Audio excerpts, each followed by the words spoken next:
ಕ್ರಿಸ್ತನಲ್ಲಿ ಪ್ರಿಯ ದೇವಜನರೇ, ನಮ್ಮ ಕ್ರಿಸ್ತಿಯ ಜೀವಿತ ಅನ್ನುವಂಥದ್ದು ಬಹಳ ಪ್ರಾಮುಖ್ಯವಾದದ್ದು, ಶ್ರೇಷ್ಠವಾದದ್ದು. ಇದು ಲೋಕಕ್ಕೆ ಉದಾಹರಣೆಗಳನ್ನು, ಲೋಕಕ್ಕೆ ಒಳ್ಳೆಯ ಗುಣಗಳನ್ನು, ಲೋಕಕ್ಕೆ ಉತ್ತಮ ಮಾದರಿಗಳನ್ನು ಕೊಡಬೇಕಾಗಿದ್ದಂಥ ಅತಿಶ್ರೇಷ್ಠವಾದ ಕ್ರೈಸ್ತತ್ವ ಇವತ್ತು ಕುಟುಂಬಗಳಲ್ಲಿ ತೊಂದರೆಗಳನ್ನು ಅನುಭವಿಸ್ತಾ ಇದೆ. ಸಾಮಾನ್ಯವಾಗಿ ಪುರುಷರು ಈ ಕುಟುಂಬದಲ್ಲಿ ಟೆನ್ಷನ್ಸ್ಗಳು ತೆಗೆದುಕೊಳ್ಳೋದು ಯಾಕೆಂದರೆ ಹೆಂಡತಿ ಮತ್ತು ತಾಯಿ ಕಡೆಯಿಂದ. ನಾನಿವತ್ತಿನ ದಿನ ಅತ್ತೆ ಮತ್ತು ಸೊಸೆಯ ಕುರಿತಾಗಿ ಮಾತನಾಡಲಿಕ್ಕೆ ಬಯಸ್ತೇನೆ. ಅತ್ತೆ ಮತ್ತು ಸೊಸೆ ಬಹಳ ಪ್ರಾಮುಖ್ಯ. ಇವರಿಬ್ಬರು ಕುಟುಂಬದಲ್ಲಿ ಸರಿಯಾಗಿದ್ದರೆ ಪುರುಷ ಏನು ಬೇಕಾದರೂ ಸಾಧಿಸಬಹುದು. ಇವರಿಬ್ಬರು ಕುಟುಂಬದಲ್ಲಿ ಬಹಳ ಪ್ರಾಮುಖ್ಯ. ಎಷ್ಟೋ ಸಾರಿ ತೊಂದರೆಗಳನ್ನು, ಸಂಕಟಗಳನ್ನು ಮಾತ್ರವಲ್ಲದೆ ವೇದನೆಗಳನ್ನ ಅನುಭವಿಸುವಂಥದ್ದು ಈ ಫ್ಯಾಮ್ಲಿಗಳಲ್ಲಿ ಅತ್ತೆ ಮತ್ತು ಸೊಸೆಯಿಂದ. ಪುರುಷ ಲೋಕದಲ್ಲಿ ಎಷ್ಟು ಕಾರ್ಯಗಳನ್ನ ಬೇಕಾದರೂ ಎದುರಿಸಬಹುದು, ಏನನ್ನು ಬೇಕಾದರೂ ಜಯಿಸಬಹುದು. ಆದರೆ ಈ ಕುಟುಂಬದಲ್ಲಿ ಅತ್ತೆ ಮತ್ತು ಸೊಸೆ ಇವರಿಬ್ಬರ ಮಧ್ಯದಲ್ಲಿ ಬರ್ತಕ್ಕಂಥ ಸಮಸ್ಯೆಗಳನ್ನು ಎದುರಿಸಲಿಕ್ಕಾಗದೆ ಎಷ್ಟೋ ಜನರು ಆತ್ಮಹತ್ಯೆಗಳನ್ನ ಮಾಡ್ಕೊಳ್ತಾರೆ, ಎಷ್ಟೋ ಜನರು ಡಿವೋರ್ಸ್ಗೆ ಹೋಗ್ತಾರೆ, ಎಷ್ಟೋ ಜನರು ತೊಂದರೆಗಳನ್ನು ಅನುಭವಿಸ್ತಾರೆ. ಪುರುಷನಾದಂಥ ಪ್ರತಿಯೊಬ್ಬ ಮನುಷ್ಯ ಈ ಕಡೆ ತನ್ನ ತಾಯಿಯನ್ನು ಬಿಟ್ಟುಕೊಡುವುದಕ್ಕಾಗದೆ, ಹೆಂಡತಿಯನ್ನು ಬಿಟ್ಟುಕೊಡುವುದಕ್ಕಾಗದೆ ಮಧ್ಯದಲ್ಲಿ ಶ್ರಮೆಗಳನ್ನು ಅನುಭವಿಸ್ತಾ ಇರ್ತಾನೆ. ಇಬ್ಬರನ್ನು ಬಿಟ್ಟುಕೊಡುವುದಕ್ಕಾಗಿ, ಯಾರನ್ನೂ ಬಿಟ್ಟುಕೊಡುವುದಕ್ಕಾಗದೆ ತೊಂದರೆಗಳು, ಸಂಕಟಗಳನ್ನು ಅನುಭವಿಸ್ತಾ ಇರ್ತಾನೆ. ಇದರಿಂದ ಕುಡುಕ ಚಟಕ್ಕೆ ಬೀಳ್ತಾನೆ. ಮಾತ್ರವಲ್ಲದೆ ಕ್ರೈಸ್ತರಾಗಿದ್ದರೆ ಪ್ರಾರ್ಥನೆ ಮಾಡೋದನ್ನು ನಿಲ್ಲಿಸ್ತಾರೆ, ತೊಂದರೆಗಳನ್ನು ಅನುಭವಿಸ್ತಾರೆ. ಈ ದಿನಗಳಲ್ಲಿ ಅತ್ತೆ ಮತ್ತು ಸೊಸೆ ಕುರಿತಾಗಿ ನಾನು ಮಾತನಾಡ್ತೇನೆ. ಇದಕ್ಕೆ ನಾನು ವಿಶೇಷವಾಗಿ ತೆಗೆದುಕೊಂಡಿರುವಂಥ ಒಂದು ಪುಸ್ತಕ ರೂತಲು ಪುಸ್ತಕ. ಇದು ಒಂದು ಬಹಳ ಉದಾಹರಣೆಯಾಗಿ ನಮ್ಮ ಕಣ್ಣು ಮುಂದೆ ಇರುವಂಥ ಒಂದು ಪುಸ್ತಕ. ಈ ಪುಸ್ತಕದಲ್ಲಿ ರೂತಳು ಮತ್ತು ನವೋಮಿ ಇಬ್ಬರು ಬಹಳ ಪ್ರಾಮುಖ್ಯವಾಗಿ ನಮಗೆ ಕಾಣಿಸ್ತಾರೆ. ಈ ಪುಸ್ತಕವನ್ನು ಪ್ರತಿಯೊಂದು ಕುಟುಂಬದಲ್ಲಿ ಪ್ರತಿದಿನ ಓದಿದ್ರೂ ಒಳ್ಳೆಯದೇ. ಪ್ರತಿಯೊಂದು ಅತ್ತೆ ಮತ್ತು ಪ್ರತಿಯೊಂದು ಸೊಸೆ ಈ ಪುಸ್ತಕವನ್ನು, ರೂತಲು ಬರೆದ ಪುಸ್ತಕವನ್ನು ಓದಿ ಜ್ಞಾನವನ್ನು ತಂದುಕೊಂಡ್ರೆ ಬಹಳ ಉತ್ತಮ. ಇದರಲ್ಲಿ ನಾವು 5 ಪ್ರಾಮುಖ್ಯವಾದ ಕಾರ್ಯಗಳನ್ನ ಕಲಿತೇವೆ. ಮೊಟ್ಟ ಮೊದಲನೇದಾಗಿ ಈ ನವೋಮಿ ಮತ್ತು ರೂತಲ ಮಧ್ಯೆ ಒಳ್ಳೆಯ ಅಂಡರ್ಸ್ಟ್ಯಾಂಡಿಂಗ್ ಇತ್ತು. ಒಬ್ಬರನ್ನೊಬ್ಬರು ಸರಿಯಾದ ರೀತಿಯಲ್ಲಿ ಅರ್ಥ ಮಾಡ್ಕೊಂಡಿದ್ರು. ಇದು ನಾವು ರೂತಳು ಬರೆದ ಪತ್ರಿಕೆ 2ನೇ ಅಧ್ಯಾಯ 1ನೇ ವಚನ ಮತ್ತು 2ನೇ ವಚನದಲ್ಲಿ ರೀತಿ ಬರೆದಿದೆ. ನವೋಮಿಯ ಗಂಡನಾದ ಎಲಿಮಲೆಕನ ಗೋತ್ರದಲ್ಲಿ ಬೋವಜನ್ ಎಂಬ ಒಬ್ಬ ಧನವಂತನಾದ ಸಂಬಂಧಿ ಇದ್ದನು. ಮೋಬಿಲಾದ ರೂತಳು ನವೋಮಿಗೆ, ನಾನು ಹೋಗಿ ಯಾವನು ನನಗೆ ದಯೆ ತೋರಿಸುವನೋ ಅವನ ಹೊಲದಲ್ಲಿ ಹಕ್ಕಲ ತೆನೆಗಳನ್ನು ಕೂಡಿಸಿಕೊಂಡು ಬರುವೆನು ಅಂದಳು. ಅದಕ್ಕವಳು, ನನ್ನ ಮಗಳೇ ಹೋಗು ಎನ್ನಲು ಆಕೆ ದೈವಯೋಗದಿಂದ ಎಲಿಮಲೆಕನ ಗೋತ್ರದವನಾದ ಬೋವಜನ ಸ್ವಾಸ್ಥವಾಗಿದ್ದ ಹೊಲಕ್ಕೆ ಹೋಗಿ ಕೊಯ್ಯುವವರ ಹಿಂದಿನಿಂದ ಹಕ್ಕಲಾಯುತ್ತಾ ಇದ್ದಳು. ಇಲ್ಲಿ ನೋಡಿ, ನವೋಮಿ ಮತ್ತು ರೂತಲಿಗೆ ಒಳ್ಳೆ ಅಂಡರ್ಸ್ಟ್ಯಾಂಡಿಂಗ್ ಇತ್ತು. ನವೋಮಿ ಹೇಳ್ತಾಳೆ, ನಾನು ಹೊರಗಡೆ ಹೋಗಿ ಹಕ್ಕಲಾಯ್ಕೊಂಡು ಬರ್ತೀನಿ ಅಂತ ಹೇಳುವಾಗ ಇಮ್ಮಿಡಿಯೇಟಾಗಿ ಇವಳು ಹೇಳ್ತಾಳೆ, ಮಗಳೇ ನೀನು ಹೋಗು ಅಂತ ಹೇಳ್ತಾಳೆ. ನೋಡಿ ಎಂಥ ಒಂದು ಅಂಡರ್ಸ್ಟ್ಯಾಂಡಿಂಗ್. ಇವತ್ತಿನ ದಿನ ಸೊಸೆ ಮತ್ತು ಅತ್ತೆಯರ ಮಧ್ಯದಲ್ಲಿ ಅತ್ತೆ ಒಂದು ರೀತಿ ಒಂದು ಶಿಕ್ಷಣವನ್ನು ಮಾತ್ರವಲ್ಲದೆ ಒಂದು ವಿಧಾನವಾಗಿ ಮಾತನಾಡ್ತಾಳೆ, ಸೊಸೆ ಒಂದು ರೀತಿಯಲ್ಲಿ ಮಾತನಾಡ್ತಾಳೆ. ಅತ್ತೆ ಯಾವ ರೀತಿ ಮಾತಾಡ್ತಾಳೆ ಅಂದರೆ, ಸೊಸೆ ನನ್ನ ಕಾಲಾಳು, ನನ್ನ ಮಗನಿಗೆ ನಾನು ಮಾಡ್ಕೊಂಡು ಬಂದುಬಿಟ್ಟಿದ್ದೇನೆ, ನಾನು ಹೇಳ್ದಂಗೆ ಕೇಳಬೇಕು, ನಾನು ಅವಳು ಹೇಳ್ದಂಗೆ ನಾನು ಕೇಳಬಾರ್ದು ಅನ್ನುವಂಥ ಅಹಂಕಾರದ ಮನೋಭಾವನೆ ಅತ್ತೆಯಂದರಲ್ಲಿ ಇರೋದರಿಂದ ಸೊಸೆಯಂದರು ಕೂಡ ನಾನು ಯಾಕೆ ನಿನ್ನ ಮಾತು ಕೇಳಬೇಕು, ನಾನು ಯಾಕೆ ನೀನು ಹೇಳ್ದಾಗ ಕೇಳಬೇಕು, ನಾನು ನಿನ್ನನ್ನು ಮದುವೆ ಆಗಿ ಬಂದಿಲ್ವಲ್ಲ, ನಿನ್ನ ಮಗನ್ನ ಮದುವೆ ಆಗಿ ಬಂದಿರುವಂಥದ್ದು ಅನ್ನುವಂಥ ಜಟಾಪಟಿಯಲ್ಲಿ ನಾವು ಕ್ರೈಸ್ತರು ಜೀವಿಸ್ತಾ ಇದ್ದೇವೆ. ಆದರೆ ರೂತಳು ಕೇಳ್ತಾಳೆ, ನಾನು ಈ ಥರ ಹೋಗಿ ಬರ್ತೀನಿ ಅಂತ. ನವೋಮಿ ಹೇಳ್ತಾಳೆ, ಓಕೆ ಹೋಗಮ್ಮ ಅಂತ. ಎಂಥ ಒಂದು ಅಂಡರ್ಸ್ಟ್ಯಾಂಡಿಂಗ್ ಇತ್ತು ನೋಡಿ. ಆದರೆ ಇವತ್ತಿನ ದಿನ ಅತ್ತೆಯರಾದಂಥ ಕ್ರೈಸ್ತ ಅತ್ತೆಯರಾಗಿರುವಂಥ ನೀವುಗಳು ಇವತ್ತಿನ ದಿನ ನಿಮ್ಮ ಸೊಸೆಯನ್ನು ಮಾಡ್ಕೊಂಡು ಬಂದು, ಮಗ ನಿಮ್ಮ ಮಗ ಆಗಿರ್ಬೋದು, ಮಗ ನೀನು ಹೆತ್ತ ಮಗ ಆಗಿರ್ಬೋದು, ಆದರೆ ಸೊಸೆ ನೀನು ಕೊಂಡುಕೊಂಡು ಬಂದಂಥ ವಸ್ತು ಅಲ್ಲ. ಸೊಸೆ ನೀನು ಕೊಂಡುಕೊಂಡು ಬಂದಂಥ, ಬೆಲೆ ಕೊಟ್ಟು ಕೊಂಡುಕೊಂಡು ಬಂದಂಥ ಸೊಸೆ ಅಲ್ಲ. ಆದರೆ ನಿನ್ನ ಮಗನಿಗೆ ಬಾಳ ಸಂಗಾತಿಯಾಗಿ, ನಿನ್ನ ಮಗನಿಗೆ ಜೀವನವನ್ನು ಸಂಸಾರ ಜೀವಿತವನ್ನು ನಡೆಸಲಿಕ್ಕೆ ಬಂದಂಥ ಅಮೂಲ್ಯವಾದಂಥ ಸಹೋದರಿ ಸ್ತ್ರೀ. ಹಾಗಾದರೆ ನೀನು ಇನ್ನೂ ಆ ಅಹಂಕಾರದಲ್ಲಿ ಜೀವಿಸ್ತಾ ಇದ್ರೆ, ಅತ್ತೆಯಾಗಿ ನಾನು ನನ್ನ ಮಗನನ್ನು ಹೆತ್ತಿದ್ದೇನೆ, ನನ್ನ ಮಗನಿಗೆ ಇವಳು ಸೊಸೆಯಾಗಿ ಬಂದಿದ್ದಾಳೆ, ಇವಳು ನನ್ನ ಅಡಿಯಲ್ಲಿಯೇ ಇರಬೇಕು, ನಾನು ಹೇಳಿದ ಹಾಗೆ ಕೇಳಬೇಕು, ನಾನು ನುಡಿದಿದ್ದೆ ಮಾತು, ನಾನು ಹೇಳಿದ್ದೆ ಶಾಸನ ಅಂತ ಕುಳಿತುಕೊಂಡ್ರೆ ಅಲ್ಲಿ ಸಮಸ್ಯೆಗಳು ಆರಂಭ ಆಗುತ್ತೆ. ನಿನ್ನ ಮಗ ಸಂತೋಷವಾಗಿರಲ್ಲ. ಪ್ರಿಯ ಸಹೋದರಿ, ಅತ್ತೆಯಾಗಿರುವಂಥ ಸಹೋದರಿ, ನೀನು ಯಜಮಾನಿಯೂ ಅಲ್ಲ, ನೀನು ನಿನ್ನ ಮಗನಿಗೆ ತಾಯಿ. ಹಾಗಾದರೆ ನಿನ್ನ ಮಗನಿಗೆ ತಾಯಿ ಆದಮೇಲೆ ಮಗನ ಭವಿಷ್ಯವೂ ಕೂಡ ನಿನ್ನ ಕೈನಲ್ಲಿ ಯೋಚಿಸಬೇಕು. ನಿನ್ನ ಮನೆಗೆ ಬರುವಂಥ ಸೊಸೆ ಜೊತೆಗೆ ಒಳ್ಳೆಯ ಅಂಡರ್ಸ್ಟ್ಯಾಂಡಿಂಗ್ ನಿನಗಿರಬೇಕು.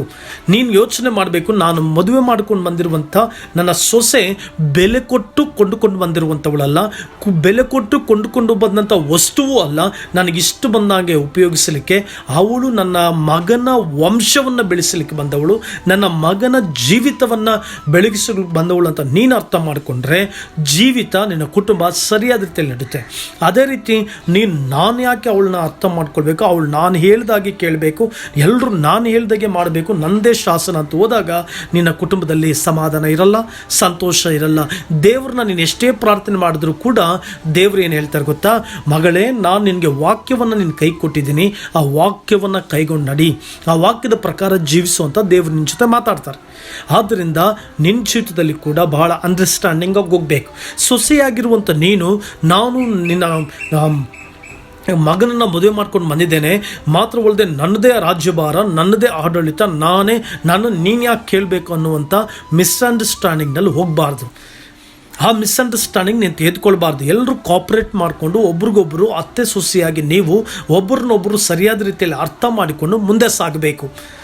ಅತ್ತೆಯಾದಂಥ ನಿನ್ನ ಅತ್ತೆಯ ಜೊತೆಗೆ ಒಳ್ಳೆಯ ಅಂಡರ್ಸ್ಟ್ಯಾಂಡಿಂಗ್ನಲ್ಲಿ ನೀನಿರಬೇಕು. ನೀನೊಂದು ವೇಳೆ ಹೇಳ್ಬೋದು, ನನಗೆ ನನ್ನ ಅತ್ತೆಯೊಂದಿಗೆ ಸರಿಯಾದ ರೀತಿಯಲ್ಲಿ ಅಂಡರ್ಸ್ಟ್ಯಾಂಡಿಂಗ್ ಇಲ್ಲ. ಅತ್ತೆಯಾದಂಥ ನೀನು ಹೇಳ್ಬೋದು, ನನ್ನ ಸೊಸೆ ಸರಿಯಾದ ರೀತಿಯಲ್ಲಿ ನನಗೆ ಅಂಡರ್ಸ್ಟ್ಯಾಂಡಿಂಗ್ ಆಗ್ತಾಯಿಲ್ಲ ಅಂತ. ಯಾಕೆಂತಂದರೆ ನಿಮ್ಮಿಬ್ಬರಲ್ಲೂ ಪ್ರಾಬ್ಲಮ್ ಇದೆ, ನಿಮ್ಮಿಬ್ಬರಲ್ಲೂ ಸಮಸ್ಯೆ ಇದೆ, ನಿಮ್ಮಿಬ್ಬರ ಗುಣಗಳಲ್ಲೂ ಸಮಸ್ಯೆ ಇದೆ, ಇಬ್ಬರ ಗುಣಗಳಲ್ಲಿಯೂ ತೊಂದರೆ ಇದೆ. ಆದ್ದರಿಂದ ನಿಮಗೆ ಅಂಡರ್ಸ್ಟ್ಯಾಂಡಿಂಗ್ ಬರ್ತಾ ಇಲ್ಲ. ನೀವಿಬ್ಬರು ಬದಲಾವಣೆ ಮಾಡಿಕೊಳ್ಳ್ರಿ. ಅತ್ತೆಯಾದಂಥ ನೀನು ನಿನ್ನ ಜೀವಿತದಲ್ಲಿ ನಿನ್ನ ಮಗಳನ್ನು ಮನೆಗಿಟ್ಕೊಂಡು, ನಿನ್ನ ಮಗಳು ತಪ್ಪು ಮಾಡಿದಾಗ, ನಿನ್ನ ಮಗಳು ದ್ರೋಹ ಮಾಡಿದಾಗ, ನಿನ್ನ ಮಗಳು ಏನೇ ಮಿಸ್ಟೇಕ್ ಮಾಡಿದಾಗ ಅವಳನ್ನ ಕ್ಷಮಿಸಿ ಪ್ರೀತಿ ಮಾಡ್ತಾ ಇದ್ದಲ್ಲ, ಅದೇ ರೀತಿ ನಿನ್ನ ಸೊಸೆಯೂ ಕೂಡ ಹೊಸದಾಗಿ ನಿನ್ನ ಮನೆಗೆ ಬಂದಾಗ ಸಮಸ್ಯೆಗಳು ಮಾಡ್ತಾಳೆ, ಅಥವಾ ತೊಂದರೆಗಳಾಗುತ್ತೆ, ಅಡುಗೆ ಮಾಡಲಿಕ್ಕೆ ಬರಲ್ಲ, ಪಾತ್ರೆ ತೊಳಿಲಿಕ್ಕೆ ಬರಲ್ಲ. ಆಗ ನೀನು ಉತ್ತಮವಾಗಿ ಅರ್ಥ ಮಾಡಿಕೊಳ್ಬೇಕು. ನಿನ್ನ ಮಗಳನ್ನೇ ಬೇರೆಯವ್ರ ಮನೆಗೆ ಕಳಿಸೋದಕ್ಕಿಂತ ಮುಂಚೆ ನೀನು ಅರ್ಥ ಮಾಡಿಕೊಂಡು ಏನೇ ಮಿಸ್ಟೇಕ್ ಮಾಡಿದ್ರು ಭಾಳ ಪ್ರೀತಿ ಮುದ್ದು ಮಾಡಿದಲ್ವಾ, ಅದೇ ರೀತಿ ಸೊಸೆಯನ್ನು ಮಾಡಿದ್ರೆ ನೀನು ಅರ್ಥ ಮಾಡಿಕೊಂಡ ಹಾಗೆ. ಅದೇ ರೀತಿ ಪ್ರಿಯ ಸಹೋದರಿಯೇ, ನೀನು ಸೊಸೆಯಾಗಿ ಬರುವಾಗ, ನಿನ್ನ ತಾಯಿ ಮನೆಯಲ್ಲಿರುವಾಗ ನಿಮ್ಮ ತಾಯಿ ಏನೇ ಅಂದರೂ ಕೂಡ, ಬೈದರೂ ಕೂಡ, ಒಡೆದ್ರೂ ಕೂಡ ಸಹಿಸ್ಕೊತಾ ಇದ್ದಲ್ಲ, ತಿರುಗಿ ಅವ್ರನ್ನ ಪ್ರೀತಿ ಮಾಡಿ ಮಾತಾಡಿಸ್ತಾ ಇದ್ದಲ್ಲ. ಅದೇ ರೀತಿಯಾಗಿ ನಿನ್ನತ್ತೆಯನ್ನು ಕೂಡ ಆಕೆ ಬೈದಾಗ, ಮಿಸ್ಟೇಕ್ ಮಾಡಿದಾಗ ಕ್ಷಮಿಸಿ ಆಕೆಯೊಂದಿಗೆ ಮಾತನಾಡು. ಹೊಂದಾಣಿಕೆ ಆಗುತ್ತೆ, ಸರಿಯಾದ ರೀತಿಯಲ್ಲಿ ಅಂಡರ್ಸ್ಟ್ಯಾಂಡಿಂಗ್ ಇರುತ್ತೆ. ಎರಡನೇದಾಗಿ ಒಳ್ಳೆಯ ಕಮ್ಯುನಿಕೇಷನ್ ಇರಬೇಕು. ರೂತಲ್ಲಿ ಬರೆದ ಪತ್ರಿಕೆ 2ನೇ ಅಧ್ಯಾಯ 19-20 ನಾವು ನೋಡ್ತೀವಿ, ಅತ್ತೆಯು ನೀನು ಇವತ್ತು ಯಾರ ಹೊಲದಲ್ಲಿ ಅಕ್ಕಲಾಯಿದಿ, ಎಲ್ಲಿ ಕೆಲಸ ಮಾಡಿದಿ, ನೀನು ಕಟಾಕ್ಷಿಸಿದವನಿಗೆ ಶುಭವಾಗಲಿ ಅನ್ನಲು ರೂತಳು ನಾನು ಯಾವನ ಹೊಲದಲ್ಲಿ ಅಕ್ಕಲಾಯಿದೆನೋ ಅವನ ಹೆಸರು ಬೋವಜನೆಂದು ತಿಳಿಸಿದಳು. ನೋಡಿ, ಇಲ್ಲಿ ಎಂಥ ಒಂದು ಕಮ್ಯುನಿಕೇಟ್ ಮಾಡ್ಕೊಳ್ತಾ ಇದ್ದಾರೆ, ಎಂಥ ಒಂದು ಉತ್ತಮವಾದ ಕಮ್ಯುನಿಕೇಷನ್ ನಡೀತಾ ಇದೆ ನೋಡಿ. ಅದೇ ರೀತಿಯಾಗಿ ಪ್ರಿಯ ಅತ್ತೆಯೇ, ನೀನು ಒಳ್ಳೆ ಕಮ್ಯುನಿಕೇಷನನ್ನು ನಿನ್ನ ಸೊಸೈಟಿಗೆ ಇಟ್ಕೋ. ಅದನ್ನು ಬಿಟ್ಬಿಟ್ಟು ದೌರ್ಜನ್ಯ ಮಾಡಬೇಡ, ಅದನ್ನು ಬಿಟ್ಬಿಟ್ಟು ಅಹಂಕಾರ ಪಡಬೇಡ, ಒಳ್ಳೆ ಕಮ್ಯುನಿಕೇಷನ್ ಇಟ್ಕೋ. ನಿನ್ನ ಮಗಳ ಜೊತೆ ಯಾವ ರೀತಿ ಕಮ್ಯುನಿಕೇಟ್ ಇಟ್ಕೊಳ್ತಾ ಇದ್ದೋ, ಯಾವ ರೀತಿ ಚೆನ್ನಾಗಿ ಮಾತಾಡ್ತಾ ಇದ್ದೋ, ಮಗಳನ್ನ ಹೇಗೆ ಪ್ರೀತಿಸ್ತಾ ಇದ್ದೋ, ಅದೇ ರೀತಿ ನಿನ್ನ ಸೊಸೆಯೊಂದಿಗೆ ಒಳ್ಳೆ ಕಮ್ಯುನಿಕೇಷನ್ ಇಟ್ಕೋ. ಇಲ್ಲಿ ಅತ್ತೆಯಾದಂಥ ನವೋಮಿ ನಿನಗೆ ಮಾದರಿ. ಏನು ಗೊತ್ತಾ, ಒಳ್ಳೆ ಕಮ್ಯುನಿಕೇಷನ್ ಇಟ್ಕೊಳ್ತಾ ಇದ್ದಾಳೆ, ಯಾವ ರೀತಿ ಮಾತಾಡ್ತಾ ಇದ್ದಾಳೆ ನೋಡಿ. ಇವತ್ತು ನೀನು ಯಾರ ಮನೆಗೆ ಹೋದೆ, ಎಲ್ಲಿ ಕೆಲಸ ಮಾಡಿದೆ, what A wonderful communication it is. ಆ ರೀತಿಯಾಗಿ ನೀನು ಇಟ್ಕೊಂಡ್ರೆ ನಿನ್ನ ಸೊಸೆಯೊಂದಿಗೆ ಆಕೆಯೂ ಕೂಡ ನಿನ್ನೊಟ್ಟಿಗೆ ಒಳ್ಳೆ ಕಮ್ಯುನಿಕೇಷನ್ ಇಟ್ಕೊಂಡಿರ್ತಾಳೆ. ಕಮ್ಯುನಿಕೇಷನ್ ಪ್ರಾಬ್ಲಮ್ ಇಲ್ಲಿ. ನೀನು ನಿನ್ನ ಮಗಳನ್ನೊಟ್ಟಿಗೆ ಮಾತನಾಡುವಾಗ ಎಷ್ಟು ಪ್ರೀತಿಯಿಂದ ಸೊಗಸಾಗಿ ಏನೇ ಆದರೂ ಕೂಡ ಕಮ್ಯುನಿಕೇಟ್ ಮಾಡ್ಕೊಳ್ತೀಯೋ, ಅದೇ ರೀತಿ ನಿನ್ನ ಸೊಸೆಯೊಂದಿಗೂ ಕಮ್ಯುನಿಕೇಟ್ ಮಾಡ್ಕೋ. ಸಹೋದರಿ, ನಿನ್ನ ತಾಯಿಯೊಟ್ಟಿಗೆ ಮದುವೆಗಿಂತ ಮುಂಚೆ ಯಾವ ರೀತಿ ಕಮ್ಯುನಿಕೇಷನ್ ಇಟ್ಕೊಂಡಿದ್ದೋ, ನಿನ್ನ ತಾಯಿಯೊಂದಿಗೆ ಕಮ್ಯುನಿಕೇಟ್ ಮಾಡ್ತಾ ಇದ್ದೋ, ಅದೇ ರೀತಿ ನಿನ್ನ ಅತ್ತೆಯೊಂದಿಗೆ ಕಮ್ಯುನಿಕೇಟ್ ಮಾಡ್ಕೋ. ಈ ಒಂದು ಒಳ್ಳೆಯ ಕಮ್ಯುನಿಕೇಷನ್ ಇದ್ದರೆ ಪ್ರಾಬ್ಲಮ್ ಇರಲ್ಲ. ಪ್ರಾಬ್ಲಮ್ ಇಲ್ಲ ಅಂದರೆ ನಿನ್ನ ಗಂಡ ನಿನ್ನ ಮಾವ ಟೆನ್ಷನ್ ಆಗಲ್ಲ. ನಿನ್ನ ಮಾವ ನಿನ್ನ ಗಂಡ ಟೆನ್ಷನ್ ಆಗಲಿಲ್ಲ ಅಂತಂದರೆ ಅವರು ಹ್ಯಾಪಿಯಾಗಿರ್ತಾರೆ, ಸಂಸಾರವೂ ಕೂಡ ಚೆನ್ನಾಗಿ ನಡೀತಾ ಇರ್ತದೆ. ಆದ್ದರಿಂದ ಒಳ್ಳೆಯ ಕಮ್ಯುನಿಕೇಷನ್ ಡೆವಲಪ್ ಮಾಡಿಕೊಳ್ಳ್ರಿ. ಮಾತುಕತೆಗಳಲ್ಲಿ ಒಳ್ಳೆಯ ಕಮ್ಯುನಿಕೇಷನ್, ನಿಮ್ಮ ವ್ಯವಹಾರಗಳಲ್ಲಿ ಒಳ್ಳೆಯ ಕಮ್ಯುನಿಕೇಷನನ್ನು ಡೆವಲಪ್ ಮಾಡ್ಕೊಳ್ಳಿ. ಆಗ ನೀವು ಆಶೀರ್ವದಿಸಲ್ಪಡ್ತೀರ. ಮಾತ್ರವಲ್ಲದೆ ನಾವು ಮೂರನೇದಾಗಿ ಒಳ್ಳೆಯ ಬಾಂಡಿಂಗ್ ಇತ್ತು ಅವ್ರಿಗೆ. 2ನೇ ಅಧ್ಯಾಯ 22ನೇ ವಚನ ನೀವು ಓದಿ ನೋಡ್ರಿ. ಅಲ್ಲಿ ನವೋಮಿ ಹೇಳ್ತಾಳೆ, ನನ್ನ ಮಗಳೇ. ದಟ್ ಮೀನ್ಸ್ ಒಳ್ಳೆಯ ಬಾಂಡಿಂಗ್ ಇದೆ ಅವ್ರಿಗೆ. ಅತ್ತೆಗೂ ಸೊಸೆಗೂ ಒಳ್ಳೆ ಬಾಂಡಿಂಗ್ ಇತ್ತು. ನೀನು ಮಗಳೇ ಅನ್ನೋದಿರಲಿ, ಅವಳನ್ನ ನಿನ್ನ ಮನೆಗೆ ಬರುವಂಥ ಸೊಸೆಯನ್ನು ನೀನು ಕಾಲಾಳಾಗಿ ತಿಳ್ಕೊಂಡಿದ್ದೀಯಾ, ನಿನ್ನ ಸೇವಿಕೆಯಾಗಿ ತಿಳ್ಕೊಂಡಿದ್ದೀಯಾ, ನೀನು ಕೊಂಡುಕೊಂಡು ಬಂದಿದೆ ಅಂತ ತಿಳ್ಕೊಂಡಿದ್ದೀಯಾ. ಅವಳು ನನ್ನ ಮಗನಿಗೆ ಬಂದಿರುವಂಥ ಒಂದು ಕೆಲಸದವಳು ಅಂತ ಅಂದ್ಕೊಂಡಿದ್ದೀಯಾ. ಅದೇ ಪ್ರಾಬ್ಲಮ್. ಬಾಂಡಿಂಗ್ ಇರಬೇಕು, ಒಳ್ಳೆಯ ಬಾಂಡಿಂಗ್, ಪ್ರೀತಿಯ ಬಾಂಡಿಂಗ್ ಇರಬೇಕು. ಅವತ್ತು ರೂತಳಿಗೂ ನವೋಮಿಗೂ ಒಳ್ಳೆ ಬಾಂಡಿಂಗ್ ಇತ್ತು. ಅದಕ್ಕೆ ಅವರು ಸಂತೋಷವಾಗಿ ಜೀವಿಸಿದ್ರು. ಮಗಳೇ ಅಂದ್ಲು.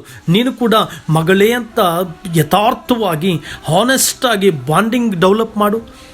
ಅದೇ ರೀತಿ ಸೊಸೆಯಾದಂಥ ನೀನು ನಿನ್ನ ತಾಯಿಯೊಂದಿಗೆ ಯಾವ ರೀತಿ ಬಾಂಡಿಂಗ್ ಇದ್ದು, ಅದೇ ರೀತಿ ನಿನ್ನ ಅತ್ತೆಯೊಂದಿಗೆ ಬಾಂಡಿಂಗ್ ಇರು. ಆ ಒಂದು ಪ್ರೀತಿಯ ಬಾಂಡಿಂಗ್ ಇದ್ದಾಗ, ಬಂಧನ ಇದ್ದಾಗ ನಾವು ಸಮಸ್ಯೆಗಳು ಬರಲ್ಲ, ಸಂಕಟಗಳು ಬರಲ್ಲ, ಎಲ್ಲವನ್ನ ಕೂಡ ಸಹಿಸ್ಕೊಳ್ತೀವಿ. ನಾವು ಒಳ್ಳೆ ಬಾಂಡಿಂಗ್ ಇರಬೇಕು. ಫ್ಯಾಮಿಲಿ ಅನ್ನೋದು ಒಂದು ಉತ್ತಮವಾದಂಥ ಶ್ರೇಷ್ಠವಾದಂಥ ಜೀವಿತ. ಆ ಜೀವಿತದಲ್ಲಿ ನಮಗೆ ಒಳ್ಳೆ ಬಾಂಡಿಂಗ್ ಇರಬೇಕು. ಗಂಡ ಹೆಂಡತಿ ಮಕ್ಕಳು ಮಾತ್ರವಲ್ಲದೆ ಅತ್ತೆ ಮಾವ ತಂದೆ ತಾಯಿ, ಈ ಬಾಂಡಿಂಗ್ ಬಹಳ ಪ್ರಾಮುಖ್ಯ ನಮಗೆ. ಈ ಬಾಂಡಿಂಗನ್ನು ಸರಿಯಾದ ರೀತಿಯಲ್ಲಿ ನಡೆಸ್ಕೊಂಡು ಹೋಗಬೇಕು. ಅತಿಯಾದಂಥ ನಿನ್ನ ಸಿಂಹಾಸನದ ಮೇಲೆ ಕುಳಿತುಕೊಳ್ಬೇಡ, ಅಹಂಕಾರವೆಂಬ ಸಿಂಹಾಸನದ ಮೇಲೆ ಕುಳಿತುಕೊಳ್ಬೇಡ. ನಾನು ಗಂಡು ಮಗುವನ್ನು ಎತ್ತು ಬಿಟ್ಟಿದ್ದೇನೆ, ಅವಳು ನನಗೆ ಸೇವೆ ಮಾಡಬೇಕು, ನಾನು ಕುತ್ಕೊಂಡಿದ್ದ ಜಾಗಕ್ಕೆ ಎಲ್ಲ ಮಾಡಬೇಕು, ಈ ಒಂದು ಅಹಂಕಾರತನದಿಂದ ಹೊರಗಡೆ ಬಾ. ನಿನ್ನ ಜೀವಿತದಲ್ಲಿ ಆ ಸೊಸೆ ಅನ್ನುವಂಥವಳು ನನ್ನ ಮನೆಗೆ ದೇವರು ಕಳಿಸಿದಂಥ ಆಶೀರ್ವಾದ, ನನ್ನ ಸೊಸೆ ನನ್ನ ಮಗನಿಗೆ ಬಂದಂಥ ಆಶೀರ್ವಾದ. ಅಬ್ರಹಾಮನು ಎಷ್ಟು ವ್ಯಾಲ್ಯೂ ಕೊಟ್ಟ ಗೊತ್ತಾ? ತನ್ನ ಮನೆಗೆ ಸೊಸೆಯನ್ನು ತರುವಾಗ ಎಷ್ಟು ಬೆಲೆಯುಳ್ಳವನಾಗಿ ವ್ಯಾಲ್ಯೂ ಅಂತ ತೋರಿಸ್ಕೊಟ್ಟ ಗೊತ್ತಾ? ತನ್ನ ಆಳನ್ನು ಕಳಿಸಿ ಬೆಳ್ಳಿ ಬಂಗಾರವನ್ನು ಕೊಟ್ಟು ಪ್ರೀತಿಪೂರ್ವಕವಾಗಿ ತನ್ನ ಮನೆಗೆ ಕರ್ಕೊಂಡು ಬಂದ, ತನ್ನ ಮಗನಿಗೆ ಸೊಸೆಯಾಗಿ ಮಾಡಲಿಕ್ಕೆ. ಅದೇ ರೀತಿ ನಿನ್ನ ಜೀವಿತದಲ್ಲಿ ಕೂಡ, ನಿನ್ನ ಬ್ರದರ್ಕಲ್ಲಿ ಕೂಡ ಆ ಸೊಸೆಯನ್ನು ಕೇವಲ ಕೊಂಡುಕೊಂಡು ಬಂದ ವಸ್ತುವಾಗಿ ತಿಳ್ಕೊಳ್ಬೇಡ. ಆಕೆ ಒಂದು ಅಮೂಲ್ಯವಾದವಳು, ನಿನ್ನ ಮಗನಿಗೆ ಶ್ರೇಷ್ಠವಾದವಳು. ಆದ್ದರಿಂದ ಒಳ್ಳೆ ಬಾಂಡಿಂಗ್ ಇರಲಿ. ಮತ್ತು 4ನೇದಾಗಿ ಒಳ್ಳೆ ಕೇರಿಂಗ್ ಇತ್ತು ಅವರಿಗೆ. 3ನೇ ಅಧ್ಯಾಯ 1ನೇ ವಚನದಲ್ಲಿ ಬರೆದಿದೆ, ನವೋಮಿಯು ಸೊಸೆಗೆ, ನನ್ನ ಮಗಳೇ, ನೀನು ಗೃಹಿಣಿಯಾಗಿ ಸುಖದಿಂದಿರುವುದಕ್ಕೂ ನಾನು ಪ್ರಯತ್ನಿಸಬೇಕಲ್ವೇ. ಒಳ್ಳೆ ಕೇರಿಂಗ್ ಇತ್ತು. ಅತ್ತೆ ಹೇಳ್ತಾ ಇದ್ದಾಳೆ, ನೀನು ಒಳ್ಳೆ ಸುಖ ಸಂತೋಷದಿಂದಿರುವುದಕ್ಕೆ ನಾನು ಯೋಚನೆ ಮಾಡಬೇಕಲ್ಲ ಅಂತ. ಅದೇ ರೀತಿ ಸೊಸೆ ಅವಳ ಅತ್ತೆ ಮಾತನ್ನು ಕೇಳ್ತಾಳೆ. ಒಳ್ಳೆ ಕೇರಿಂಗ್ ಇರಲಿ. ಕೇರ್ ತೆಗೆದುಕೊ ನಿನ್ನ ಸೊಸೆ ಬಗ್ಗೆ, ನಿನ್ನ ಅತ್ತೆ ಬಗ್ಗೆ ಕೇರ್ ತೆಗೆದುಕೋ. ಇವ್ಯಾವುದೂ ಇಲ್ಲ. ನಿಮ್ಮ ಜೀವಿತದಲ್ಲೇ ಮಾಡಿಕೊಂಡು ಕ್ರೈಸ್ತತ್ವದಲ್ಲಿ ಸಮಸ್ಯೆಗಳು ತಂದು ದೇವರ ನಾಮಕ್ಕೆ ಘನತೆಯನ್ನು ತಾರದೆ, ದೇವರ ಹೆಸರು ಹೇಳ್ಕೊಂಡು ದೇವರು ಹೊರಗಡೆ ಚರ್ಚ್ನಲ್ಲಿ ನೋಡಿದ್ರೆ ಅನ್ಯ ಭಾಷೆ ಮಾತಾಡ್ತೀರಿ, ಒಳಗಡೆ ಚರ್ಚ್ ಒಳಗಡೆ ಬಂದಾಗ ಕೈ ಚಪ್ಪಾಳೆ ತಡ್ತೀರಿ, ಒಳಗಡೆ ಚರ್ಚಲ್ಲಿ ಬಂದಾಗ ದೇವ್ರನ್ನ ಆರಾಧಿಸ್ತೀರಿ, ಸ್ತುತಿಸ್ತೀರಿ, ಮನೆಗೆ ಹೋದ್ಮೇಲೆ ಅತ್ತೆ ಸೊಸೆ ಜಗಳಗಳನ್ನ ಮಾಡ್ತೀರಿ, ಸಮಸ್ಯೆಗಳು ಮಾಡ್ತೀರಿ. ಕೇರಿಂಗ್ ಇಲ್ಲ, ಪ್ರೀತಿ ಇಲ್ಲ, ಕಮ್ಯುನಿಕೇಷನ್ ಸರಿಯಾಗಿಲ್ಲ, ಅಂಡರ್ಸ್ಟ್ಯಾಂಡಿಂಗ್ ಮಾಡ್ಕೊಳ್ತಾ ಇಲ್ಲ. ನೀವು ಯಾವ ರೀತಿ ಕ್ರೈಸ್ತರು, ನೀವು ಯಾವ ರೀತಿ ದೇವ್ರ ಮಕ್ಕಳು ಅಂತ ನನಗೆ ಅರ್ಥ ಆಗ್ತಾ ಇಲ್ಲ. ಅದರಿಂದ ಒಳ್ಳೆ ಪ್ರೀತಿ ಇರಲಿ, ಒಳ್ಳೆ ಕೇರಿಂಗ್ ಇರಲಿ, ಒಬ್ರನ್ನೊಬ್ರು ಕೇರ್ ಮಾಡಿರಿ. ಆ ಸೊಸೆಯಾದಂಥ ಇನ್ನೂ ನಿನ್ನ ಸೊಸೆ ಯೌವನ ಪ್ರಾಯದಲ್ಲಿ ಬಂದಿರ್ತಾಳೆ. ಆಕೆಗೆ ಏನು ಗೊತ್ತಿರೋದಿಲ್ಲ, ಯಾವ ರೀತಿ ನಡ್ಕೊಳ್ಬೇಕು ಗೊತ್ತಿಲ್ಲ, ತಾಯಿ ಮನೆಯಲ್ಲಿ ಪ್ರೀತಿಯಿಂದ ಹೇಗೋ ಇರ್ತಾಳೆ. ಆದರೆ ನೀನು ಸರಿಯಾದ ರೀತಿಯಲ್ಲಿ ಪ್ರೀತಿ ತೋರಿಸ್ಬೇಕು, ಸರಿಯಾದ ರೀತಿಯಲ್ಲಿ ಕೇರ್ ತೆಗೆದುಕೊಳ್ಬೇಕು. ಮಗ ಸೊಸೆ ಬಗ್ಗೆ ಒಳ್ಳೆ ಕೇರ್ ತೆಗೆದುಕೊಳ್ಬೇಕು. ಅದಿಲ್ಲದೆ ಸಮಸ್ಯೆಗಳು, ನನ್ನ ಮಗ ನನ್ನನ್ನು ನೋಡ್ಕೊಳ್ತಾ ಇಲ್ಲ, ಹೆಂಡತಿನೇ ನೋಡ್ಕೊಳ್ತಾನೆ, ಹಾಗೆ ಮಾಡ್ತಾನೆ, ಹೀಗೆ ಮಾಡ್ತಾನೆ. ಕೇರಿಂಗ್ ಇರಬೇಕು. ಕೇರಿಂಗ್ ಇಲ್ಲದೆ ಇರುವಂಥ ನೀನು, ಒಳ್ಳೆ ರೀತಿ ಕೇರ್ ತೆಗೆದುಕೊಳ್ತಾ ಇರುವಂಥ ನೀನು ಅತ್ತೆ ಅನ್ನಿಸ್ಕೊಳ್ಳೋದಕ್ಕೆ ಅಯೋಗ್ಯಳು. ನೀನು ಎಲ್ಲವನ್ನು ಸರಿಯಾದ, ಯಾಕೆಂದರೆ ನೀನು ವಯಸ್ಸಿನಲ್ಲಿ, ನೀನು ಅನುಭವಗಳಲ್ಲಿ ನೀನು ಎಲ್ಲವನ್ನು ನೋಡ್ಕೊಂಡು ಬಂದಿರ್ತೀಯ. ನಿನ್ನ ಮಗ ನಿನ್ನ ಸೊಸೆ ಈಗ ತಾನೇ ಸಾಂಸಾರಿಕ ಜೀವಿತದಲ್ಲಿ ಕಾಲಿಡ್ತಾರೆ, ಅವ್ರನ್ನ ಹೇಗೆ ನಡೆಸ್ಕೊಂಡು ಹೋಗ್ಬೇಕು ಅನ್ನುವಂಥ ಕೇರಿಂಗ್ ಇರಬೇಕು. ನವೋಮಿಗೆ ರೂತಳ ಬಗ್ಗೆ ಕೇರಿಂಗ್ ಇತ್ತು, ಆದ್ದರಿಂದ ಅವ್ರ ಸಂಸಾರದಲ್ಲಿ ಸಂತೋಷ ಇತ್ತು. ನೀನು ಕೂಡ ಕೇರಿಂಗ್ ತೆಗೆದುಕೊಳ್ಬೇಕು ಪ್ರಿಯ ದೇವರ ಮಕ್ಕಳೇ, ಬಹಳ ಪ್ರಾಮುಖ್ಯ. 4 ಮಾತ್ರ ಉಳಿದ 5ನೇದಾಗಿ ಕೊನೆಯದಾಗಿ ನಾವು ನೋಡ್ತೇವೆ, ಜವಾಬ್ದಾರಿಕೆ ತೆಗೆದುಕೊಳ್ಬೇಕು. 4ನೇ ಅಧ್ಯಾಯದಲ್ಲಿ ನವೋಮಿ ರೂತಳ ಮಗುವನ್ನು ಆಡಿಸ್ತಾಳೆ, ಸಾಕ್ತಾಳೆ. ಜವಾಬ್ದಾರಿಕೆ ಇರಬೇಕು ಮನೆಯಲ್ಲಿ. ಸಮಸ್ಯೆಗಳು ಅದಿಲ್ಲ ಇದಿಲ್ಲ, ಹಾಗೆ ಹೀಗೆ, ಸೊಸೆ ಸರಿ ಇಲ್ಲ, ಅವಳನ್ನು ಮಾತಾಡಿಸಿಲ್ಲ, ನಾನು ತಟ್ಟೆ ತೆಗೆದಿಲ್ಲ, ನನಗೆ ಊಟ ಇಟ್ಟಿಲ್ಲ, ನನಗೆ ಟೀ ಕೊಟ್ಟಿಲ್ಲ, ಇದೆಲ್ಲ ಮುಖ್ಯ. ಅವರ ಜೀವಮಾನದಲ್ಲಿ ನಿನ್ನ ಮಗ ಸೊಸೆ ವಿಷಯದಲ್ಲಿ ಜವಾಬ್ದಾರಿಕೆ ತೆಗೆದುಕೋ. ಜವಾಬ್ದಾರಿಕೆ ತೆಗೆದುಕೊಳ್ಳದಿರುವಂಥ ಅತ್ತೆಯಾದಂಥ ನೀನು ನಿನ್ನ ಅಯೋಗ್ಯಲೂ ಸರಿ. ಮಾತ್ರವಲ್ಲದೆ ಸೊಸೆಯಾಗಿರುವಂಥ ನೀನು ಕೂಡ ಕುಟುಂಬದಲ್ಲಿ ಜವಾಬ್ದಾರಿಕೆ ತೆಗೆದುಕೊಳ್ಬೇಕು. ಈ ರೀತಿಯಾಗಿ ಪ್ರಿಯ ದೇವರ ಮಕ್ಕಳೇ, ನಮ್ಮ ಜೀವಮಾನಗಳಲ್ಲಿ ಅತ್ತೆ ಮತ್ತು ಸೊಸೆಯಂದರು ಸಮಸ್ಯೆಗಳು ತೊಂದರೆಗಳನ್ನ ಮಾಡಿಕೊಂಡು ಕುಟುಂಬದಲ್ಲಿ ಕಲಹಗಳನ್ನ ಎಬ್ಬಿಸಿ ಸಮಾಧಾನ ಇಲ್ಲದೆ ಮಾಡುವಂಥ ನಿಮ್ಮಂಥ ಅಯೋಗ್ಯರಿಗೆ ರೂತಳು ಬರೆದ ಪತ್ರಿಕೆ ಒಂದು ಉದಾಹರಣೆ. ಆ ರೂತಳು ಪತ್ರಿಕೆಯನ್ನು ಚೆನ್ನಾಗಿ ಓದಿದಾಗ ನಿಮ್ಗೆ ಅರ್ಥ ಆಗುತ್ತೆ ಯಾವ ರೀತಿ ಇರಬೇಕು ಅಂತ. ನಾವೀಗ 5 ಕಾರ್ಯಗಳು ನೋಡಿದ್ವಲ್ಲ, ಅಂಡರ್ಸ್ಟ್ಯಾಂಡಿಂಗ್ ಇರಬೇಕು. ಫಸ್ಟು ಸೊಸೆಯನ್ನು ಸರಿಯಾದ ರೀತಿಯಲ್ಲಿ ಅರ್ಥ ಮಾಡ್ಕೋ. ಪ್ರಿಯ ಸಹೋದರಿ, ನೀನು ನಿನ್ನ ಅತ್ತೆಯನ್ನು ಸರಿಯಾದ ರೀತಿಯಲ್ಲಿ ಅರ್ಥ ಮಾಡ್ಕೋ. ಒಳ್ಳೆ ಕಮ್ಯುನಿಕೇಷನ್ ಇರಲಿ, ಒಳ್ಳೆ ಬಾಂಡಿಂಗ್ ಇರಲಿ, ಒಳ್ಳೆ ಕೇರಿಂಗ್ ಇರಲಿ, ಒಳ್ಳೆ ಜವಾಬ್ದಾರಿಕೆ ತೆಗೆದುಕೊಳ್ಳೋರಾಗಿರಿ. ಆಗ ನಿಮ್ಮ ಕುಟುಂಬ ಆಶೀರ್ವದಿಸಲ್ಪಟ್ಟಂಥ ಕುಟುಂಬವಾಗುತ್ತೆ, ದೇವರಿಗೆ ಮೆಚ್ಚುಗೆಗೆ ಪಾತ್ರರಾಗುವಂಥ ಕುಟುಂಬವಾಗುತ್ತೆ. ಕರ್ತ ನಿಮ್ಮನ್ನು ಆಶೀರ್ವದಿಸಲಿ. ಬದಲಾಗೋಣ, ನಮ್ಮ ಜೀವಿತಗಳನ್ನ ಬದಲಾಯಿಸಿಕೊಂಡು ಕರ್ತನಿಗಾಗಿ ಜೀವಿಸೋಣ. ದೇವರು ನಿಮ್ಮೊಬ್ಬೊಬ್ಬರನ್ನು ಆಶೀರ್ವದಿಸಲಿ. ಆಮೆನ್.